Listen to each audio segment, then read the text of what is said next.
Alimentaire. Regardez cette image, des poules pondeuses entassées pour la vie dans des cages, parfois sans pouvoir bouger. Pendant des dizaines d'années, ce type d'élevage était la norme. Eh bien, depuis quelque temps, tout a changé. Sous la pression de l'opinion, les hypermarchés, les cantines, les restaurants sont tous en train de se détourner des œufs en cage. Au-delà de la souffrance animale, ces œufs de plein air sont-ils meilleurs? Sont-ils plus sains? Dossier réalisé par Catherine Rougerie et Daniel Lévy.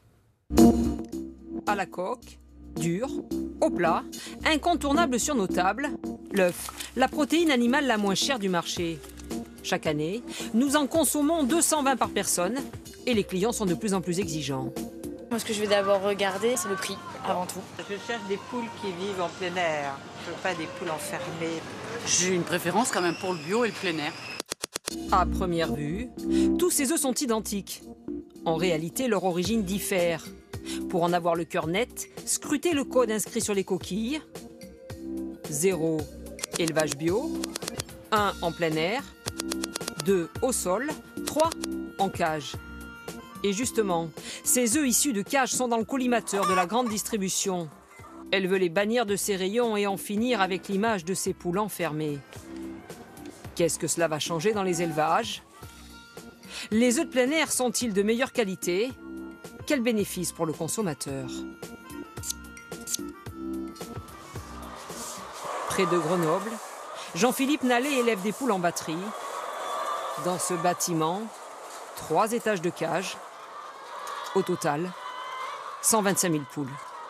On a des cages aménagées, elles sont équipées de perchoirs, comme vous pouvez le voir ici, sur 2 hauteurs. Elle fait 150 cm de large et elle fait 3,10 m de long. Et vous en avez combien des poules là-dedans? Là, il y en a 58 par cage. Alors ça fait à peu près par poule combien? Ça leur fait un peu plus de 750 cm² par poule. Soit un peu plus qu'une feuille à 4 par animal. Nourris de céréales et sans antibiotiques, nous assure l'éleveur, ces volailles ne voient jamais le jour. À votre avis, elles se sentent bien ici, les poules?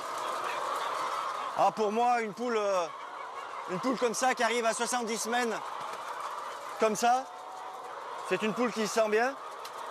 C'est un mode d'élevage où il y a très peu de mortalité. Donc ça, c'est aussi une preuve de bonne qualité d'élevage. Pourtant, avec la question du bien-être animal, ces œufs se vendent moins. Cet éleveur a déjà dû fermer une partie de son exploitation. Dans ce bâtiment, il y avait 35 000 poules. Aujourd'hui, plus une seule. Je n'ai malheureusement pas de solution. Passer en plein air, je n'ai pas assez de surface. Il me faudrait 500 000 m². C'est inenvisageable. Inenvisageable. Pourtant, le virage est bien amorcé. Carrefour, Monoprix, Leclerc, les grandes enseignes s'engagent en cascade à ne plus vendre d'œufs industriels d'ici 2025, sous la pression des consommateurs. L'ADN de la grande distribution, c'est de répondre à la demande de leurs clients, de leurs consommateurs. Dans cette filière des œufs, comme dans les autres filières, le bien-être animal est un axe important, comme celui de la nutrition, et donc il est important de pouvoir y répondre. Ce que veulent les clients, des poules en plein air, comme dans cette exploitation près du Mans. Ici, 6 000 volailles au maximum, qui peuvent gambader en toute liberté. Nos poules, elles ont accès à 10 m² par poule, c'est-à-dire elles ont 6 hectares à leur disposition. Et elles peuvent picorer un peu? Elles peuvent picorer, elles ont tout ce qu'il faut. On voit qu'elles sont heureuses d'être sorties.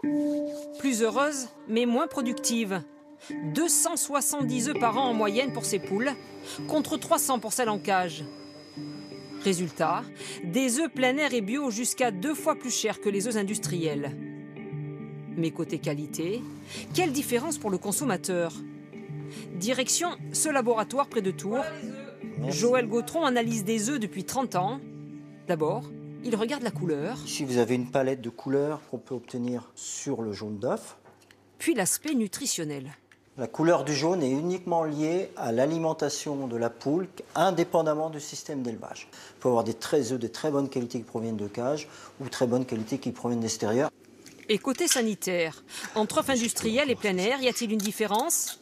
Non, selon ce chercheur, car la coquille constitue une première barrière, mais il y a une autre protection. En grattant légèrement la surface de cet œuf, on a enlevé à la surface la petite fine couche qui donne la couleur à l'œuf, qu'on appelle la cuticule, qui est un biofilm de protéines naturelles et qui empêche les bactéries de pénétrer à l'intérieur de cet œuf. Selon cet expert, seule l'image négative de l'élevage industriel ferait une différence. Après les supermarchés, quelques grandes marques du secteur agroalimentaire et de la restauration rapide se convertissent. Chez le roi du burger, fini les œufs industriels. Dans son offre petit déjeuner, que du plein air. Mais dans les sauces, qu'y a-t-il ? Il y a une partie des sauces qui sont encore en œufs de poule standard, mais on se dirige vers des œufs de qualité supérieure pour l'ensemble de nos sauces. Après, ça prend des mois pour trouver notamment les quantités aussi suffisantes pour faire ces mouvements qualité. D'ici 2022, la filière avicole s'engage à produire au moins 50% des œufs français en élevage hors batterie. Voilà, une image en